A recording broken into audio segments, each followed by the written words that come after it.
So Lewis Hamilton took victory at the 1000 Grand Prix, and in this video I'm going to be doing something slightly different for the drivers' reviews. I'm going to be doing a race with Lewis Hamilton from P20 and seeing how far up the grid I can get.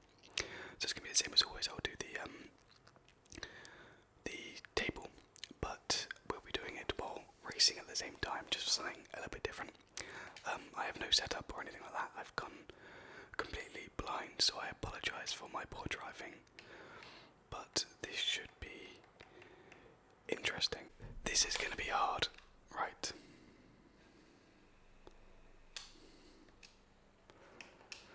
Let's just get going before we actually start discussing drivers.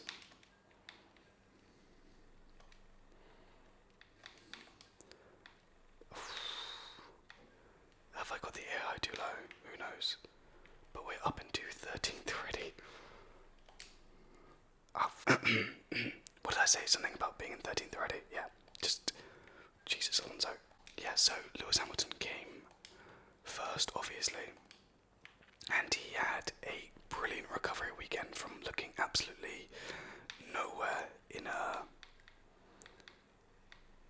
the practice sessions to winning the Grand Prix, slightly pipped by his teammate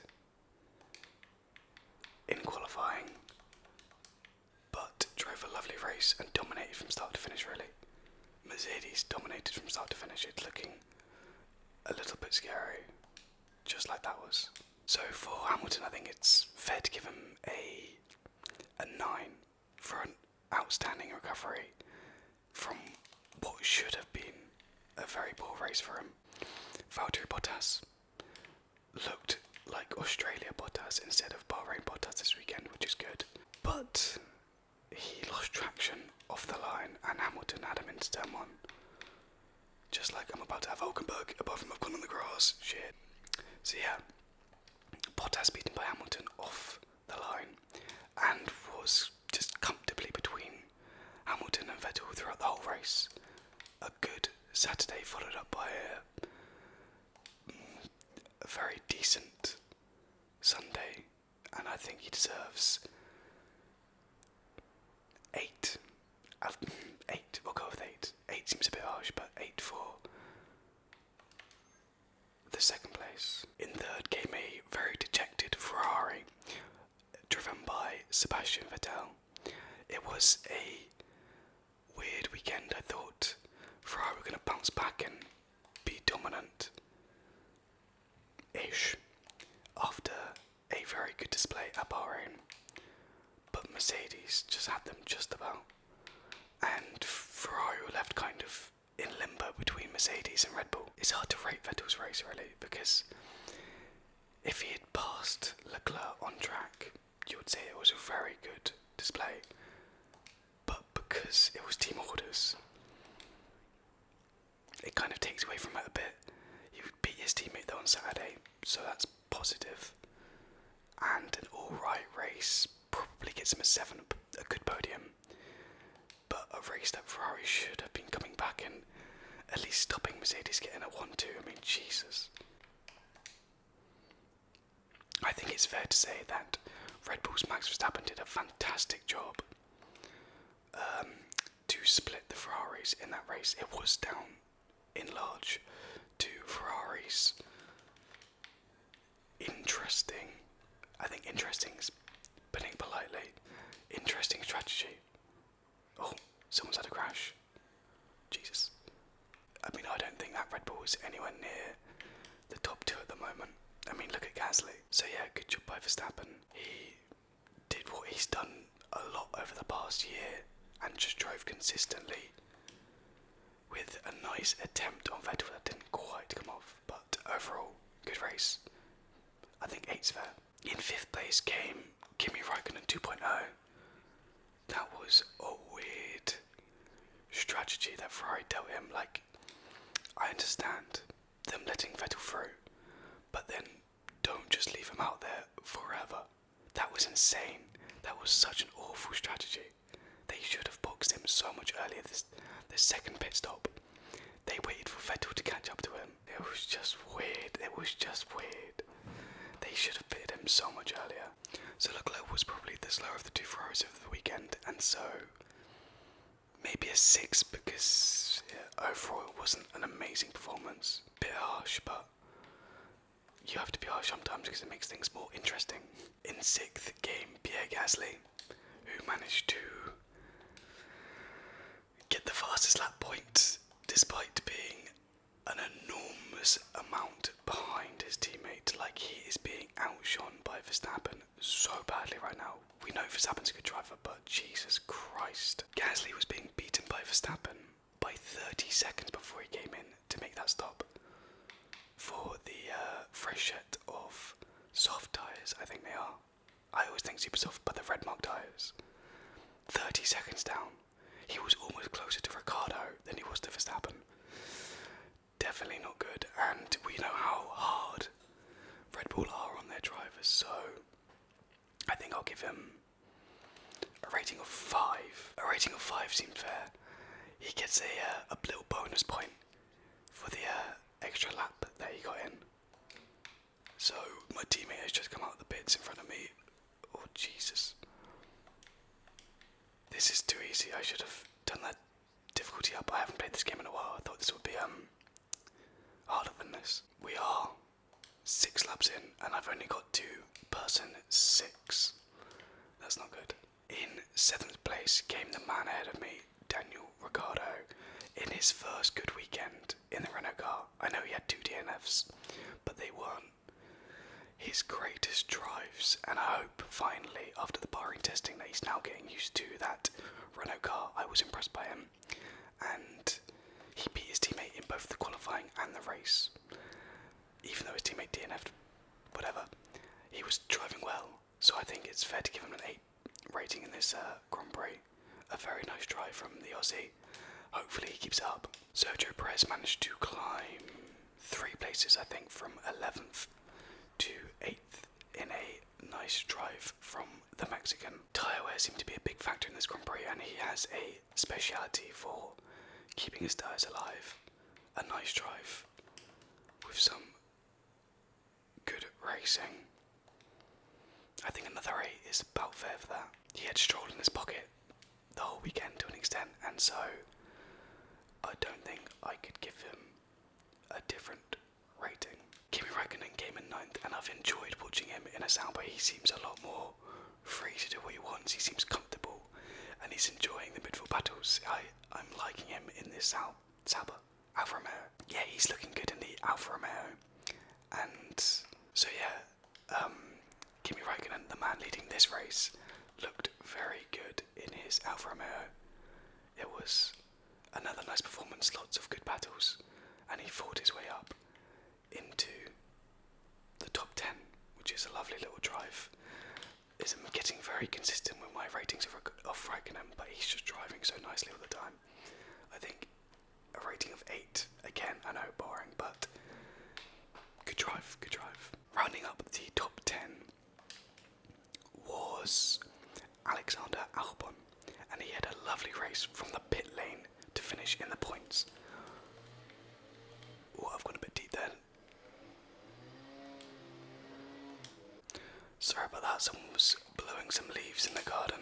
So we've taken the lead with 5 laps to go.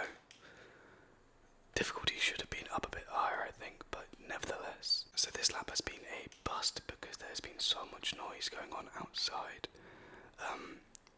It's been a lap since I first mentioned his name, but Alexander Albon had a lovely Sunday, but a terrible Saturday, and taking that into account, I want to give him a 7. I want to be harsh, I want to make a point. His race weekend could have been so much better had he had a good Saturday, and therefore I'm going to give him the 7, just to kind of be harsh and be rude and not give another driver an 8. The Haas drivers have a tendency to fall through the grid on Sundays for some reason, and that was no different today, with Romain Grosjean coming in 11th after starting 10th. I mean, not that bad, but you know. I can't really remember what even happened to Grosjean this race. I remember it being quite close with Räikkönen when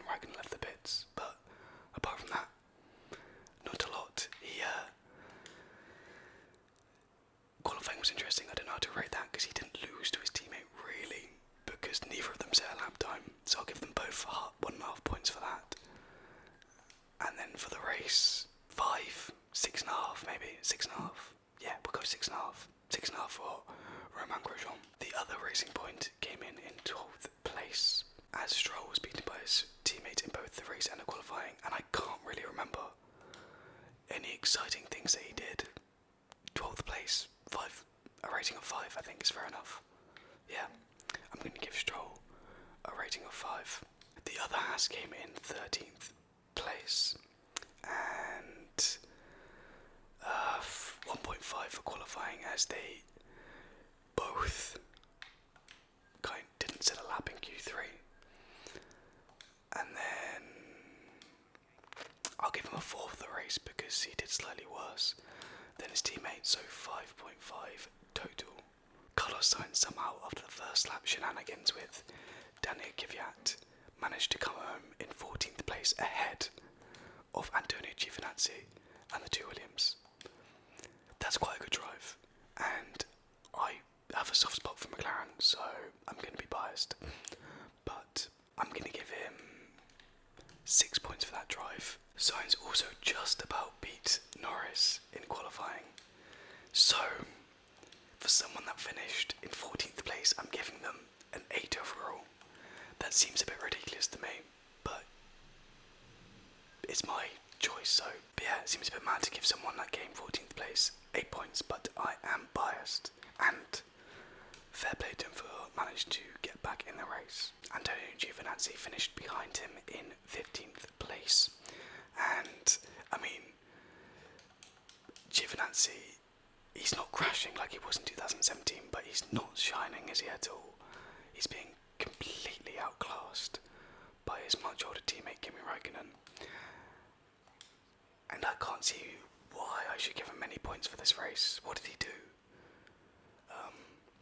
Yeah, nothing. So 4, an overall rating of 4 I think for this race. The two Williams came home lapped, and Ted Kravitz said in the notebook